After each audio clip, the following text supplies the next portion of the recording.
dramatic week in sports from Brazil, where the Samba boys showed that the seemingly flawless Spanish team, talking about that complete squad, is not unbeatable with a 3-0 spanking in the final of the Confederations Cup last Sunday. And of course, to Turkey, where it is no longer news that the Flying Eagles have, of course, packed their bag and baggages back home after failing to make the quarterfinals of the FIFA Under-20 World Cup.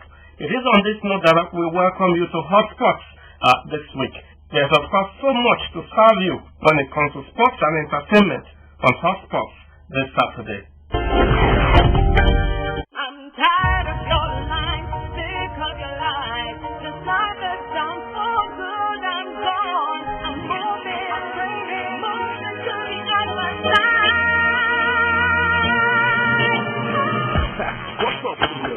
This is the other side of the world. We grew back home with you. What's that for player like L? We grew up on and turn slow. Next up with our page and so I done this for go.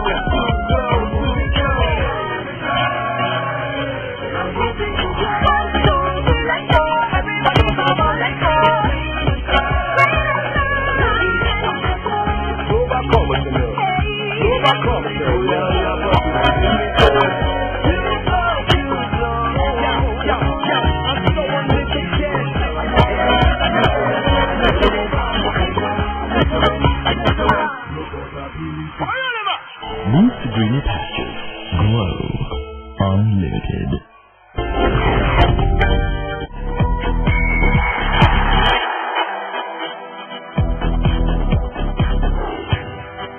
Welcome back. It's time for Slam and Dunk. When it comes to basketball, of course, with Sprite, the basketball season continues this weekend, right away from Ibadan to the north and to Lagos, with the matches in the Atlantic and Savannah Conference. Of course, on the international stage, or taking it from the national perspective, looking at the Nigerian national teams in basketball, far away in China, the Tigers are also getting fully prepared or intensifying their preparations for the African Basketball Championship next month. And of course, in an invitational tournament there in China, they are trying to warm up and see how they can get fit and of course get ready and make the country proud at the African Basketball Championship. Of course, the team tutored by the man they popularly call Waka, Ayo Bakari, is of course bracing up to see how they can step into the basketball court and pick the top slot when it comes to African basketball, when it comes to competing for the best in Africa and in basketball. The women are not left out. The Tigers, of course, are also preparing here in Lagos, getting set to see how they can get a very good performance when the Africa Women's Basketball Championship also kicks off later in the year. So it's a busy schedule for both the national teams and of course the club sides when it comes to basketball. And down to the NBA also, where although the basketball season is on break, but players are trying to shift here and there. And of course, some of the big basketball teams are also trying to see if they can get a good coach that will take them through the new season that is fast approaching. We're bringing you all these details and information and action on Slam and Dunk with Sprite on basketball here on Hotsports. Chug, bottle of Sprite. If you weren't here, there would only be sadness. Lemon now. Good job. You're in here. Good job, bottle of Sprite. Good job. Nigeria's female basketball national team, the Tigers, have started their preparations for the FIBA Women's Nations Cup coming up in Mozambique from September 20th to 29th. About 15 home-based players are involved in the first stanza of the camping exercise, which ends today at the National Stadium in Lagos. Officials of the Nigeria Basketball Federation also confirmed that the team is open to all eligible female Nigerians playing in foreign basketball leagues around the world. The Nigerian women's basketball team won the FIBA Women's Nations Cup in 2003 in Mozambique and in 2005 in Abuja. Ironically, Most of the popular foreign-based stars who featured for the Tigress in their first and only appearance at the Olympics in Athens 2004 are no longer active in the game. The men's national basketball senior side, these Tigers, have continued to intensify their preparation for next month's FIBA African tournament with a warm-up invitational tournament in China. The tournament is called the Stankovic Cup, named after the former Secretary General of FIBA. The coach Ayo Bakari tutor squad, which attempts to wave all stiff contenders aside, where they compete for the status of the biggest team in Africa in August. Meanwhile, the Basketball League continues this weekend in the Atlantic and Savannah conferences.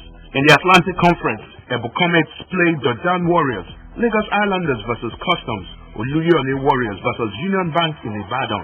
In the Savannah Conference, Niger Potters versus Kano Pillars. Immigrations are up against Bauchi Nets, while Yewa Hawks play like two peaks.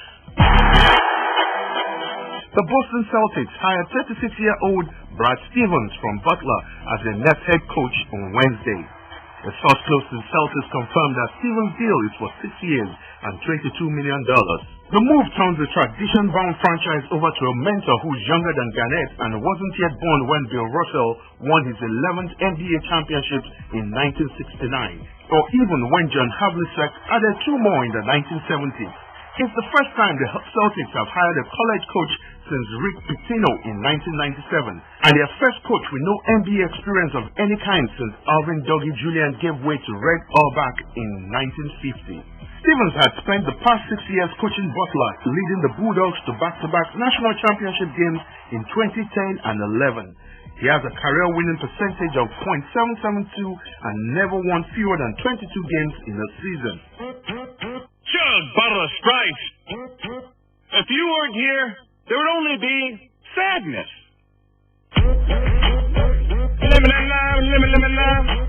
Good job. You're in here.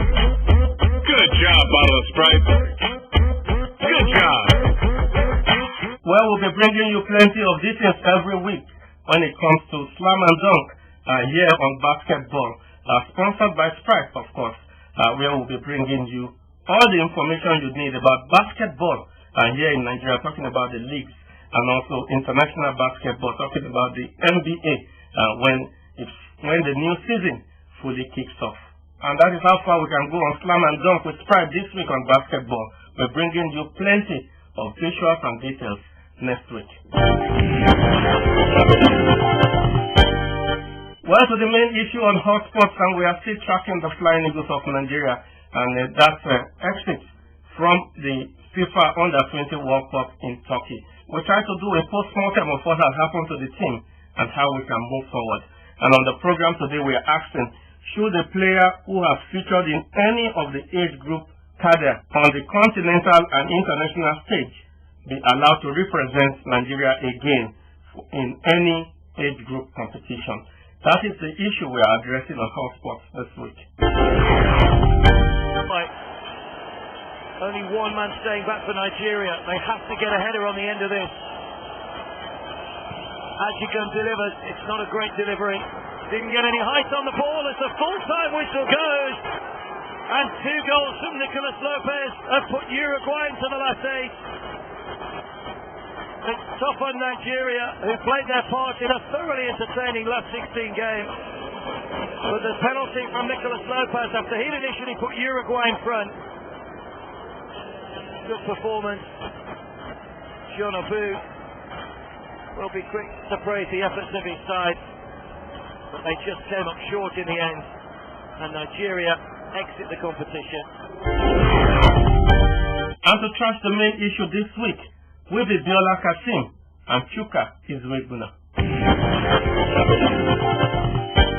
When I talk about players who have played one competition, the age grade competition before, and playing it again, I don't see that as progress. I don't see that. I rather see it as retrogression, especially in this part of our world. If you look at countries like Spain, like England, like France, you see players who play under 19, they move on to under 21, irrespective of the fact that they are still within the age grade, and they allow other players to be tested out at that age cadre. But here in Nigeria, you see a player who plays under 17 2-3 times before he graduates to under 21, where he plays another 2 times. I think it's a total abuse of the whole whole scheme. I don't believe that a player should be allowed to play within one age category more than once. It allows other players to come up the ranks. It allows other players who were not able to see within that category for us to be able to see them. And it also allows for competition and growth within our football. So based on that, I don't think that players should be allowed to play within one category more than once. Well, I think that ideally, players who fall within the age bracket to play in a competition, even if they played before, can be allowed to feature in another one. Why not? I don't see any reason why they cannot, particularly if they are not knocking on the door of the senior national team or the age grade that is just above theirs. Particularly in a football structure like ours, where you've got to say there's a total absence of an organized, clear and systemic youth developmental program. So you've got to say that for these players, sometimes these competitions are the places or the situations through which they garner some experience, they gather exposure, all the other tools that you need to become a top class footballer. So I think that, like I said, ideally, if the players are of the right ages and they still fall within the age bracket, and they are supremely talented, they can go to another competition as yet another step, in their growth process. I do not think there's something that should totally outlawed. I do not think there's anything that is breaking any law. Like I said, if you fall within the age bracket, you've got the ability. All of the circumstances come together for that player to go to another competition. I don't think that there's any problem with that at all. Well, I would like to agree with Jola on when he said ideally, but we know that here in Nigeria we don't have an ideal situation. Can a player play for the Eagles twice? Can a player play for the Flying Eagles twice? Well, ideally, like he says, if the player falls within the age bracket, he should play. And secondly, there's no law, there's no rule that says you can't play within, you can't do so. But we all know that the Nigerian situation, Nigerian system, is not an ideal situation. And based on that, we should take decisions that will deal with these issues very, very well. Well, for many years we've had issues of players, overage players, playing within the under 17, under 21, and you still see this player play 2 or 3 times. There is no growth there. That is why we're unable to move from under 17 to under 20 and transfer to the Super Eagles. That's why we don't see players coming up of the ranks. Let's take the Flying Eagles, for instance. Ajagun has been there for forever. I don't see his growth. I don't see him improving in this game. And he's played the under 17, he's played the under 21, and please, for the love of God, it is not ideal in the Nigerian situation to allow players who have played once before. Let them move away. Let's see other players play. My point is this: we can harp on about the Nigerian situation and say that situation is peculiar. Yes, it is. But also in life, we should be striving for the ideal. We should be striving for excellence. And what we should be striving for really is to restore a situation, whereby the players who play at our age grade levels are players whose ages are true, whose ages are verifiable, and who have got the window of development that's being young, affords them. Now, if you have that kind of system, in a system like that, clearly you always find players who have played in a particular age category before, who are still within the age limit, and those kind of players should not be denied the opportunity. Look, let's be clear. If a 17 or 18-year-old boy right now plays at the under 20 level, as a 17 or 18-year-old boy, he spends the next 2 years, maybe he hasn't gone to Europe, he still plays in the Nigerian league, playing in organized competitions like this. It's probably his only opportunity when he learns at honing his skills, at being exposed, at learning, at being experienced, and so we should not, because the truth of the matter is that if this was inimical to growth and progress, FIFA and the other bodies, FIFA and the other bodies who put all of these things in place will have put in a proviso that says if you play at this age level, there's no rule. Exactly. So let's not create rules that will not exist. Let's not create rules that will hamper people's development. If a player is fully young, what we're saying is this. We have a peculiar problem. Look, we're looking at the Nigerian situation. We're not looking at the world situation. No, the next topic is about there's an assumption with the topic that the players are of the right age.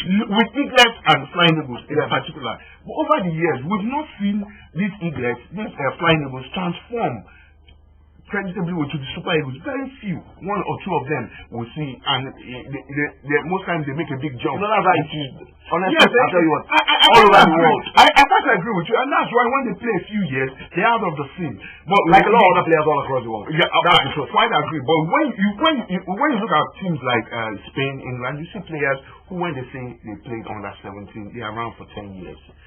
you expect, even if he's not on the national team, he's still within the... You know my point. My point is that's another argument for another day. In Yes. terms of, the whole argument is based on the Nigerian situation. The Eagles are finding good. The whole argument is based on... The problem we have particularly is age problem. And that is why to deal with that age problem, you should disallow players who played once to play twice. No, that's because it helps the players from playing U17. Truth of the matter is that if you want to deal with age problem, you don't have to be crafty about it. You don't have to be trying so hard to be ingenious about it. If you want to verify the true ages of footballers, you can. You don't necessarily have to put blockades and obstacles in the way. No. If you want to truly verify their ages, you can. Just take up certain things. For instance, where is your birth certificate? We know that these things can be doctored sometimes. When last did you finish school? You can put some check and balances. We need to see your results. There are some things that you can put in place and players will know. Coming to the national camp or coming to the national setup, there are certain things that to put in place. So my point is, if you really want to address the age problem, we need to address the age problem. We should not be mounting artificial obstacles. Let's not look at your solution. No, Sugar. Your solution itself does not, does not deal with the issue. For instance, if I'm 26 years old, we should be looking to deal with it. And the best way to deal with it is to truly when you have a lot of youth competition going on. Yes, even within those youth competitions, you still see them there, overage players who try to play within the ranks. For instance, take the Principal's Cup, for instance. You see young boys who are truly under 17 that play. But when you come to now the under 17 camp and you don't see those kind of players. You see matured men who are playing there. And matured men, you allow them play twice. My point is, why allow them play twice? Truth of the matter is that if you truly want to deal with the age grade thing, tackle that as a separate problem. But when we have somebody that does not have the wheel, what you are putting in is exactly that's what I'm saying. Systems in place. It's not a system. This doesn't solve anything. Because if the boy is 26 years old and is playing on a 21 level, whether he plays once or twice, he has already broken the rules. The same things will apply as to somebody who plays in one tournament or two tournaments. If you truly want, my point is this: let us not run away from the big issue, which is the fact that sometimes we play, almost all the time, we play gymnastics with the age or ages of our players. If you want to tackle that as a problem, that's the totally different problem. But my point is this: if a player, for instance, at 18 proves to be very prodigious and he goes to play, say, at the Under 21 championship, and he puts in a decent performance, but that performance might give us an inkling of what is to come. And the next time that tournament is coming, is going to be held. That player has become 20 years old. He's become slightly matured. He hasn't gone to Europe. That tournament becomes yet another opportunity in his development. And we should not expressly sit here and say that we should create a rule that no matter what, once you play on a 21 level, however fulfill your potential is, however let's look at much promise you show. Let's look at all the big countries who have actually played, who have thrived in under 17 and under 20. You see them. You see a team. It comes from the under 17. He's 17 years old. In 2 years' time, he's 19. You find him in the under 21. Exactly. You see another one. That's what we should aspire for. Yes. Let's not create. They've created a system. They have also heard in their system where they said that if you play at so level, you never play again. Yes, they've created it. Let's benchmark our system on a system that works. Yes, which is that let's find ways of finding players who.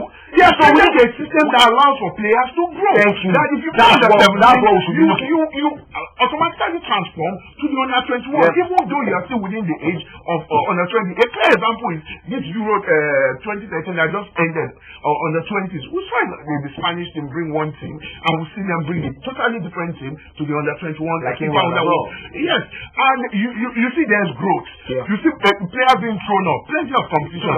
But we see players within our own system. My point that play in that system that you're describing. Don't we see sometimes players who have played at that level before come again? Yeah, very rare. That's my point. But they do come. But they do come. But our FIFA, if they think or if they thought that players playing twice, particularly at under 21 level, is inimical to their progress and to the progress of football in that country, they will have put that proviso in. It's just one sentence. They know FIFA cannot because one confederation. That's what I'm saying. That what that confederation. What we need when you have other people who the true solution to this, rather than all of this kind of, I'll be honest, ideas that quite honestly do not fulfill the purpose for which they were conceived is the fact that we need to try our best to make sure that the players are of the right age. We should not assume that your solution assumes that the players are already chicken. And if you assume that already, whatever checks and balances you put in place are invalidated. The truth of the matter is that the perfect check and balance that you can put in place for the sake of the players, for the sake of Nigerian football, is to ensure that those players are of the ages that they claim to be. You verify the ages. The reason why we have not created any system is because there has been no political will. And your own solution and saying that they can't play twice is one of it's not a suggestion. Yeah, it's just a part. No, it's not. It's one of the ways of no. It's one of the ways of trying to avoid doing the hard work. All of those things are ideas that you can relax and create. The real hard work is going into the field, verifying the ages of players, knowing that they are of those two ages, and if they are not, that they are dropped. That's the real hard work. If we sit here and say that, what the real benefit is that what the player is. If you are 28, if you are 28 and you play on the 21 level, and you play, what? If you stop him from playing second time, what happens? He has already cheated. Yes, we agree. And he has already cheated badly. But we have reduced. The danger is already done. Wait. You reduce considerably the extent to which players cheat. How? It's a stepping stone. For instance, we've had players who are 26 who claim they are 17. They can play that's enough. Who claims to be 14. Yeah. He can play under 17 twice. Come to under 21 and play twice again. And you think you have a prodigy, you have a player who's talented. No. You know already. No, you don't think. Let me tell you why. No. You know they are Chuka. Who are his? That's my problem. Let us try as much as possible to remove the assumption. Right now, as we speak, if a player comes to the national camp and he says he's 14 years old, we are deluding ourselves if we think that the coaches don't know that this player is not truly 14, or not truly the age that he says he is. Truth of the matter is that if we truly want to get it right, all of these, the rule here is that you cannot play twice. All of those things, they don't really solve the problem. The way to truly solve the problem is to make sure that the players are of the right ages. Hotsports cranks up the heat this Saturday with fresh sports news and incisive analysis backed by exciting visuals. Hotsports, your unique source of sports information, education and entertainment, innovatively delivered via hot sporting argument where no one plays. Don't miss it. Well, it's the final whistle on Hotsports. They say anytime there's failure, there is always something to learn. So how can we learn? By forging ahead when it comes to the things we present for age group competitions. So we have to go back and see how we can develop the real talents by expanding the squad and seeing how we can bring in new faces from time to time, and from there get purposeful players who are energetic and effective enough to represent the country. Players with raw skill. We leave it to you to find out if we should introduce this policy of not recycling players, of allowing players after they have played once in a particular major competition when it comes to age group, not to go back to the same squad again. Of course, they say forward ever, backward never. Please get back to us through our social network platform and of course through our phone lines so that we can air your views on the program. That is how far we can go on Hotsports this Saturday. We'll be back again next week.